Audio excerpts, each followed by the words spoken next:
Assalamualaikum warahmatullahi wabarakatuh. Salam sejahtera untuk kita semua.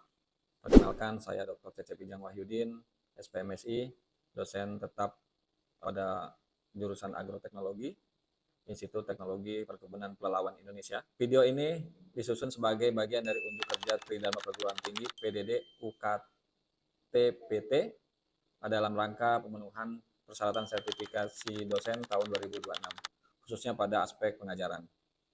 Pada kesempatan ini, saya akan memperkenalkan pelaksanaan pembelajaran pada mata kuliah Teknologi Produksi Perkebunan yang selaras dengan bidang keahlian dan fokus pengembangan akademi saya di bidang perkebunan.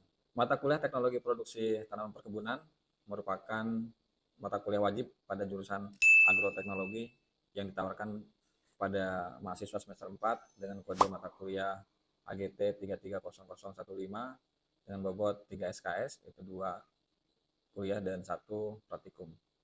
Mata kuliah Teknologi Produksi Tanaman Perkebunan, peran dan arti penting tanaman perkebunan dalam dunia industri perkebunan dan kaitannya dalam kehidupan manusia di era 4.0. Adapun capaian pembelajaran mata kuliah ini adalah CPMK 1, menguasai dasar-dasar teori dan konsep keilmuan sesuai dengan bidangnya agar mampu menerapkan sebagai solusi masalah serta komprehensif. CPMK 2 mampu memilih berbagai alternatif solusi secara mandiri dan kelompok. CPMK 3 mampu menerapkan ilmu berdasarkan kepribadian dan semangat entrepreneurship. Adapun komponen dasar dalam mata kuliah ini yakni perkebunan kelapa sawit. Untuk delivery dalam proses pembelajaran, saya menyediakan rencana pembelajaran semester RPS dan materi perkuliahan. Penyampaian materi dilakukan melalui presentasi interaktif secara tatap muka untuk mendorong partisipasi aktif dan pemahaman mahasiswa. Selain itu, saya juga memanfaatkan Google Classroom sebagai media berbagai materi dan penugasan, serta Google Meet sebagai media pembelajaran daring apabila diperlukan. Pada aspek interaksi, saya menerapkan mahasiswa sebagai pusat pembelajaran. Interaksi dibangun melalui diskusi kelompok, tanya jawab, analisis studi, kasus dengan mereview artikel, jurnal, presentasi, hasil kerja, serta refleksi pembelajaran di akhir perkuliahan. Sementara itu, pada aspek asesmen, saya menerapkan penilaian yang bersifat berkelanjutan, mulai penilaian formatif dan sumatif. Penilaian dilakukan berdasarkan keaktifan mahasiswa dalam diskusi, penyelesaian tugas individu maupun kelompok, presentasi, kuis, serta ujian sesuai dengan capaian pembelajaran mata kuliah. Dengan penerapan tersebut, saya berupaya menciptakan pembelajaran yang aktif, inovatif, kolaboratif, dan berorientasi pada capaian pembelajaran lulusan. Dalam proses pembelajaran, saya menerapkan pendekatan student centered learning dengan mengkombinasikan metode case-based learning, problem-based learning, dan project-based learning. Melalui case-based learning, mahasiswa menganalisis berbagai kasus nyata yang berkaitan dengan teknologi dan proses produksi tanaman perkebunan. Selanjutnya, melalui problem-based learning, mahasiswa mengidentifikasi permasalahan yang ditemukan dalam kegiatan budidaya, serta merumuskan alternatif solusi berdasarkan konsep dan teknologi yang telah dipelajari. Sementara itu, melalui project-based learning, mahasiswa menerapkan pengetahuan dan keterampilan melalui kegiatan proyek yang berkaitan proses produksi tanaman perkebunan. Dalam pelaksanaan perkuliahan, saya menggunakan referensi yang mutakhir dan relevan melalui buku, artikel ilmiah dari jurnal nasional dan internasional bereputasi, serta berbagai sumber digital yang kredibel. Pertemuan kuliah dilakukan sebanyak 16 kali pertemuan, diantaranya pertemuan 1-7 pertemuan aktif, pertemuan 8 dilakukan UTS, selanjutnya pada pertemuan 9-15 kembali perkuliahan aktif, pada pertemuan 16 dilakukan UAS. Adapun penilaian pembelajaran mengacu pada rencana pembelajaran semester yang terdiri dari beberapa komponen, diantaranya partisipasi aktif sebesar 50%, UTS 20%, UAS sebesar 20%, dan tugas sebesar 10%. Baik, berikut adalah video pembelajaran pada mata kuliah Teknologi Produksi Tanaman Perkebunan pada materi pertemuan 3, pembibitan kelapa sawit Prenuseri, TBM, dan TM. Mari kita simak bersama. Assalamualaikum warahmatullahi wabarakatuh. Waalaikumsalam warahmatullahi wabarakatuh. Selamat siang. Siang. Oke, terima kasih. Sebelum kita belajar, ya kita berdoa menurut agama masing-masing. Udah mulai. Selesai. Absensi, ini sudah semua ya? Absensi ya? Sudah semua ya? Kemarin kita terkait dengan apa nih? Untuk materinya? Sawit ya? Berarti paham ya terkait dengan sawit ya? Oke, jadi sawit itu memang madona untuk kita. Dan memang di situ ada mulai dari pembibitan ya sampai manuseri, TBM, TM. Itulah kita yang kemarin sudah mulai belajar ya. Tapi masih banyak, itu hanya sebagai kulitnya saja ya. Kita masih tetap melakukan pembelajaran untuk selanjutnya. Tujuan dari mata kuliah ini kita terkait dengan persiapan benih, bahan tanam kelapa sawit. Ya, itu dia. Oke, pada kesempatan ini untuk belajar. Jadi kita sama-sama belajar. Ya, bagaimana sih sawit itu gitu kan. Oke, terima kasih apresiasinya untuk kalian semua. Kita beri aplaus untuk kita. Kalian tahu terkait dengan sawit? Tahu ya? Apa itu sawit? Sawit yang kita kenal selama ini yaitu tanaman yang menghasilkan minyak, Pak. Itu salah satunya ya, sawit nanti sebagai minyak, apalagi sawit sebagai tanam perkebunan yang saat ini sama Pak Presiden untuk B50. Ya, kebetulan waktu pas B50 itu saya waktu dari Bandung sampai Cirebon, nah itu B50 pas saya datang gitu. Jadi saya ngikutin tuh masalah mobilnya. Gitu ya. Sawit ini sebenarnya bahasa saya seksi. Kenapa seksi? Sawit ini pertama salah satu primadona. Betul nggak kalau kita di Riau? Riau punya 4,1 juta hektar. Ya, sawit di kita, di Sumatera, di Riau, terbesar di Indonesia, terbesar di dunia. Sekarang berapa luas sawit? 16,8 juta hektar. Salah satunya terbesar itu di Provinsi Riau. Pembelajaran ya ini meningkatkan pengetahuan dalam kemampuan pengolahan benih dan bahan tanam. Lalu nanti ada bahan tanam unggul kelapa sawit, benih unggul dan aspal asli tapi palsu. Prosedur pengadaan bahan tanam, lalu ada teknis kegiatan pembenihan, pengolahan benih poliembrio. Ya, ada permasalahan dan tantangan dalam tiap tahapan kegiatan pembenihan, kunci keberhasilan kegiatan pembenihan. Ini salah satunya. Nah, kita tahu bahan tanam unggul kelapa sawit awalnya dari mana nih? Semula hanya 2 jenis berdasarkan ketebalan cangkang yaitu Dura dan Pesipera. Kalau kalian bisa lihat pernah ke Bogor, itu masih ada sekarang di sana. Ikonnya itu 1848 ya, yang dibawa dari luar ke Indonesia ya, dari Afrika.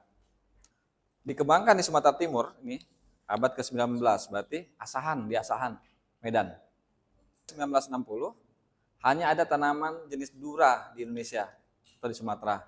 Ya, setelah dikembangkan jenis baru itu Tenera dan kandungan minyak lebih tinggi, merupakan hibrida hasil persilangan antara Dura dan Pesipera. Ini satu tipe kelapa sawit. Sini ada berdasarkan ketebalan cangkang. Ini ada Dura, ada Pesipera, Tenera. Nah, kita lihat mana sih yang sebenarnya. Kalau dia itu Tenera, ini rendemen minyak tinggi, produktivitas tinggi. Ini Tenera. Pesipera, ya, sini ada rendemen minyak tinggi, produktivitas rendah. Sementara kalau Dura itu rendemen minyak rendah, ini salah satunya. Oke, untuk perencanaan tanamannya. Kalau untuk pemilihan bahan tanam itu ada seleksi terpilih dari persilangan DKLIP. Ini Dura sebagai induk betina, Pesipera sebagai induk jantan. Ini Dura, ini Pesiperanya jadi disilangkan. Ini jadi F1. Ini indukannya. Ini ada bunga kelapa sawit. Ini ada bunga jantan dan betina. Kalau ini bunga jantan sebagai penyerbuk. Apa yang ada di sini? Serangga apa? Elodabius ya. Itu dia sekarang. Ya. Kemarin ada introduksi dari Taztania, kembangkan sekarang di PPKS 200 juta. Karena mungkin dari tadi kita lihat tadi 1848 ya. Mungkin sudah lama. Seharusnya kalau bisa introduksi ya tadi, biasanya kalau di kampus sudah ada bisa polen itu bisa, cuma kan sampai kapan untuk di polen? Kita tetap perlu juga untuk si serangga ini. Ya, ini dia untuk bunga jantan. Nah, bunga betina.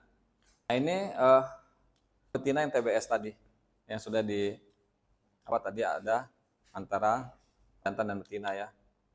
Nah, ini TBS. Ya, sini ada tanaman induk. Ya, sini ada dura, ada pisipera. Ya. Nah, ini biasanya bunga betina disungkup. Ya, disungkup ini biasanya dikasih polinasi. Biasanya ditiup nih. Yang biasanya udah kelabor, ya. Ada di polen, namanya polen, dipolinasi langsung ditiupkan di atas di sini. Ya. Jadi inilah untuk indukan tapi. Untuk indukan. Biasanya untuk apa indukannya? Nanti untuk kecambah. Nah, ini juga ya sama seperti tadi. Disungkup, nah yang di sistemnya ditiup. Ya, ini penyerbukan buatan. Ini alatnya, alat penyerbukan. Ini TBS yang akan dijadikan benih. Nah, biasanya TBS ini kalau di Riau kita di sini ada di Kampar, Suram sana. Saya pernah juga ke sana, ya. Jadi tadi yang indukan-indukan tadi dia panen kita ini dulu biasanya besar sih masalahnya. Nah, ini benih yang sudah berkecambah perlu waktu 4 bulan. Ya. Kalau sebelum kita tanam tadi kata siapa? Kan di sini ada lagi dan bibit ya, pembibitan ya. Biasanya ada, nah jangan sampai nanti antara bibit asli dan palsu. Sekarang di e-commerce itu kan banyak.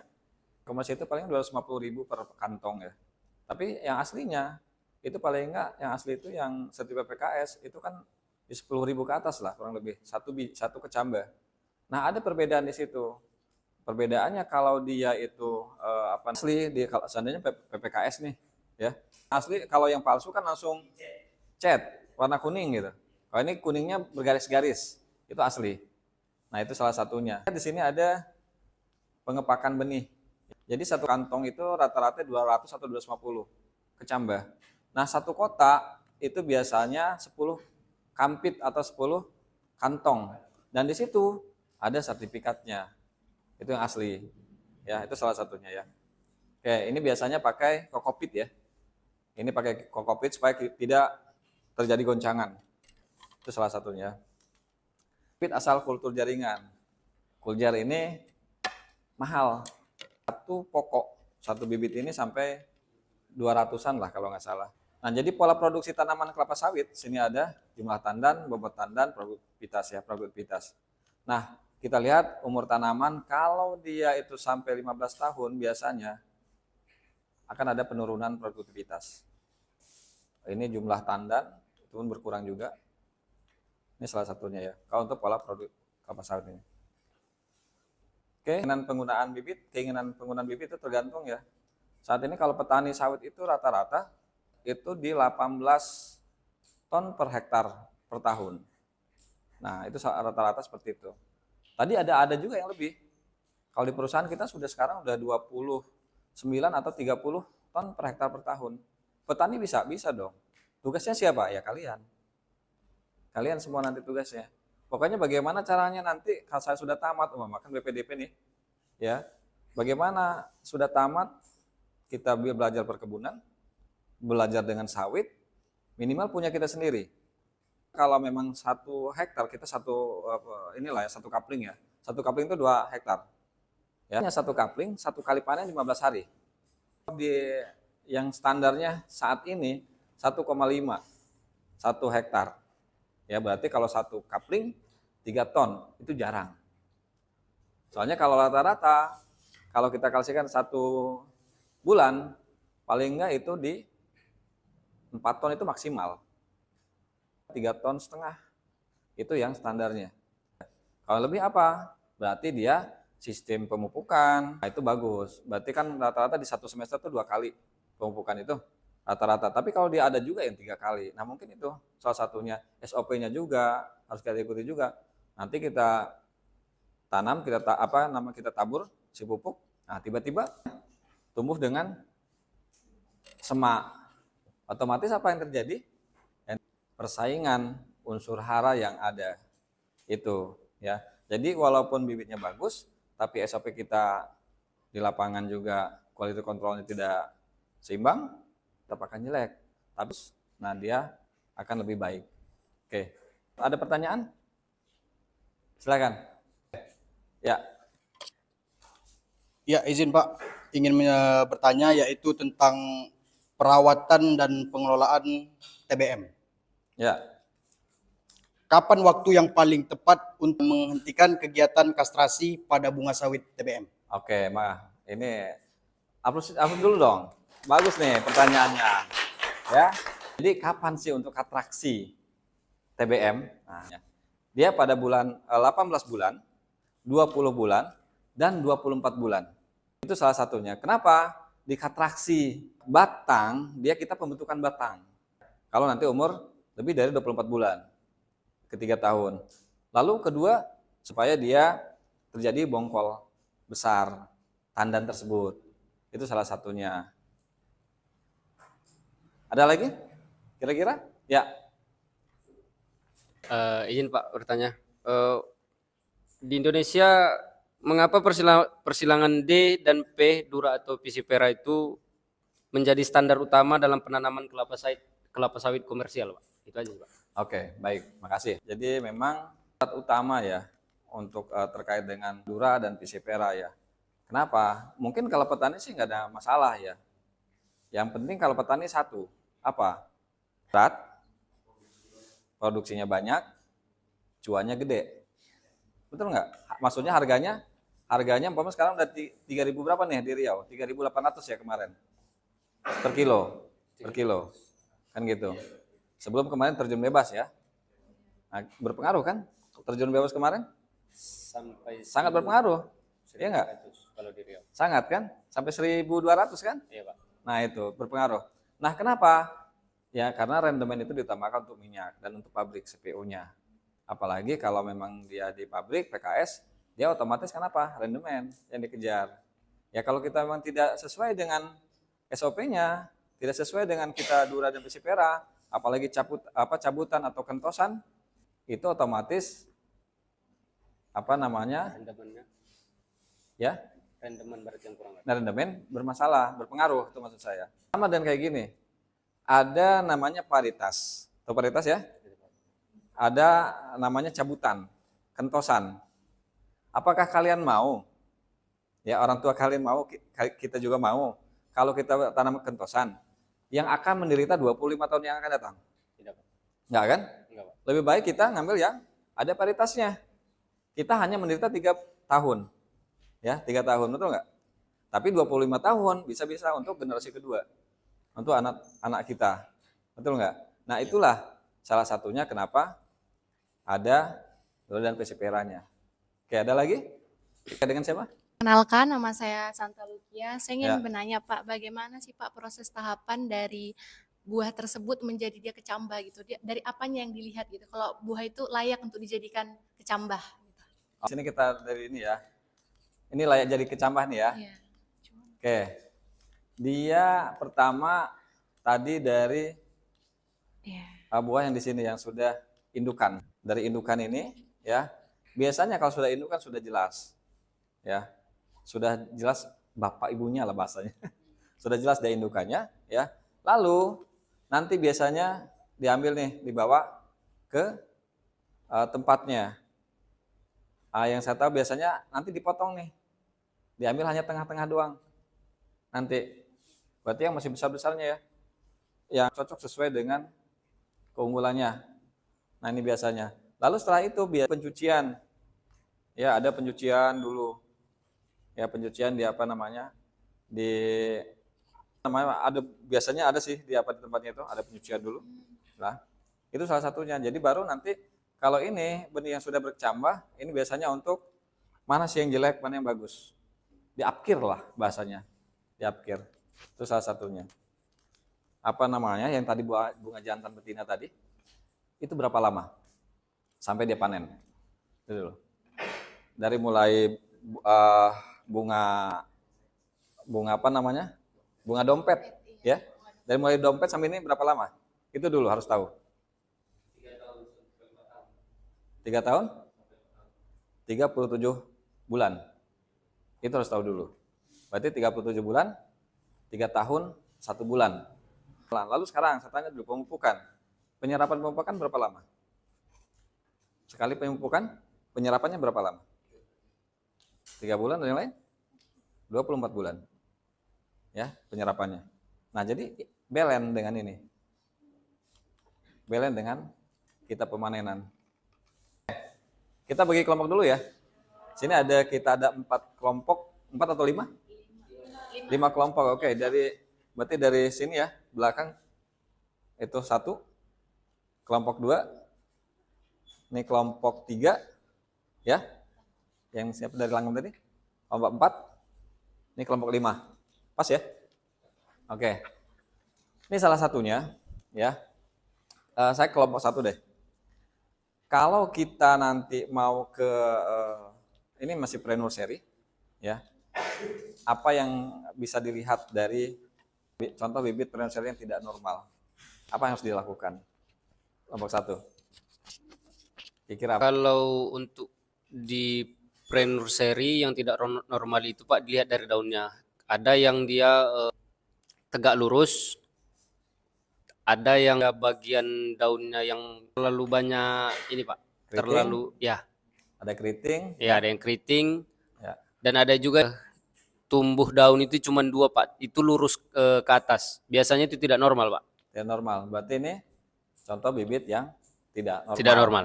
Ya. Oke. Nah, kalau dari segi ini kelompok 5 tadi ya. Nah, apa pengendalian hamanya? Kira-kira kelompok 5 nih. Yang tadi tuh kata siapa? Amri, kelompok 1. Apa kira-kira pengendaliannya? Menggunakan apa dia? Masih di pre-nursery. Apa kira-kira? Pengendaliannya apa? Penyemprotan? Menggunakan? Pestisida. Oke, ada pestisida. Ya. Nah, itu salah satunya ada hama dan penyakit tadi ya. Oke. Kalau penyiraman nih. Penyiraman umumnya di kelompok ini, kelompok 3, penyiraman pada umumnya berapa kali sehari nih? Kalau sawit, bibitan. Satu hari, satu hari itu 2 kali. Betul nggak? Rata-rata berapa liter itu pertanyaan saya. Kita minum berapa liter sehari? 1 liter, 2 liter. 2 liter. Berarti rata-rata 1 sampai 2 liter sekali penyiraman. Ya, itu bagaimana caranya? Kan kita tidak bisa melihat tuh. Otomatis dia pakai ada pengukurannya juga, ya, pakai gembor. Tapi kalau gembor kan banyak tuh, ya. Kalau masih pre-nursery masih oke. Ya, oke. Nah, di sini biasanya kalau di pembibitan di nursery, di MN, ya, kita pindahkan tuh dari pembibitan tadi. Biasanya kan tadi pembibitan ini yang kita lihat sini tadi. Nah, ini rata-rata 1,2 meter dikali dengan 10. Ini panjangnya 10 meter. Berarti dapatlah 1.200 ya. Ya. Nah, kalau kita ke nursery ya, MN ya, itu rata-rata berapa nih? 90 kali 90 kali 90 cm, mata 5. Jadi berapa? 1 hektarnya. 1 hektarnya. 1 hektarnya rata-rata dia bibit ya, ini kan bibit nih. Pembibitan ya. Itu 1 hektar rata-rata 12 sampai dengan 15.000 per hektar. Kalau jadi penangkar, ya toh, 12 sampai 15.000, tapi ratanya 12.000. Nah, itu kalau dia di penangkar itu sekarang kan ada babibun dan wajib ada sertifikatnya, ya. Jadi tidak asal tadi, tidak ada yang pembibitan dari cabutan, ya, tukulan, ya, dia asli. Sama di Indonesia semuanya itu 50.000 per pokok. Seluruh Indonesia itu sama. Biasanya kalau PSR, kalau di sini sudah ada tuh. Kalian kemarin ada ke sana? Ke Apkasindo? Ada ke pembibitan? Agribisnisnya berarti yang ada dalam kemarin ya. Kalian kok nggak jalan-jalan? Jadi salah satunya seperti itu. Ya, di pembibitan itu dia sudah mempunyai penangkar yang bagus ya. Oke. Baik, saya izin bertanya, Pak. Ya, silakan. Kenapa pada lubang tanam itu bisa ukurannya 60 kali 60 kali 40? Kenapa enggak 60 kali 60 atau kali 60 gitu, Pak? Oke. Ada kira-kira siapa yang bisa? Oke, coba. Oke, sangat bagus ya pertanyaannya. Mungkin sepengetahuan saya ya, pada saat kita ingin melakukan penanaman, itu kita bisa ada dua tuh, ada topsoil kanan dan topsoil kiri. Nah, kita bisa masukkan topsoil kanan tuh pas saat memasukkan, kita juga bisa nambahin pupuk dan juga pada saat penanaman itu kita menjaga yang namanya rongga-rongga tersebut atau aerasi agar akar tumbuh lebih maksimal dan mungkin kalau kurang bisa ditambahi oleh. Ada yang nambah lagi? Ya? Ada nambah? Oke. Jadi yang pertanyaan tadi, tapi jangan lupa satu. Di dalam tadi apa namanya, sudah sih tadi di umur tanaman sawit yang mau dipindahkan ke lapangan berapa bulan? 9 bulan sampai dengan 12 bulan. Oke. Tetapi tadi yang sudah berlubang tanam tadi sudah melakukan RP, ya, pemupukan, itu harus kita buka dulu polybag-nya, baru dimasukkan, lalu kasih ajir. Nah, si polybag itu di atas, ya. Sehingga tadi apa? Perakaran dia akan secara maksimal. Itu tadi ya. Oke, jadi kesimpulannya mulai kecambah sampai dengan penanaman, dan ada tadi juga disampaikan ada pertanyaan terkait dengan TBM-nya, ya, itu sebenarnya harus semua dengan SOP yang baik, ya, varietas yang bagus, ya, sehingga kita 25 tahun yang akan datang, ya, itu tidak akan kecewa, bahasanya gitu. Jadi saya selalu sampaikan sawit Indonesia untuk dunia, ya, sawit Indonesia untuk dunia, kita menikmatinya, gitu ya.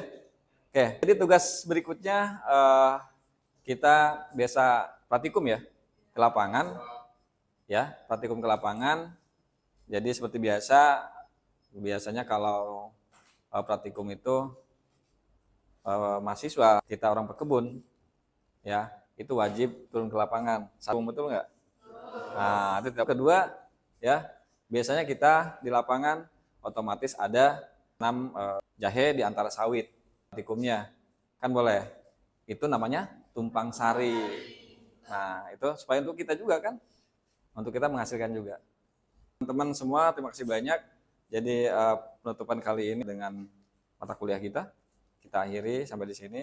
Saya ucapkan selamat sore dan assalamualaikum warahmatullahi wabarakatuh.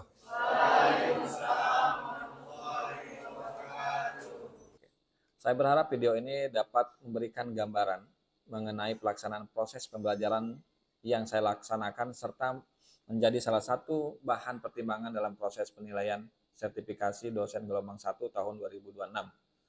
Terima kasih atas perhatian dan kesempatan yang diberikan. Assalamualaikum warahmatullahi wabarakatuh.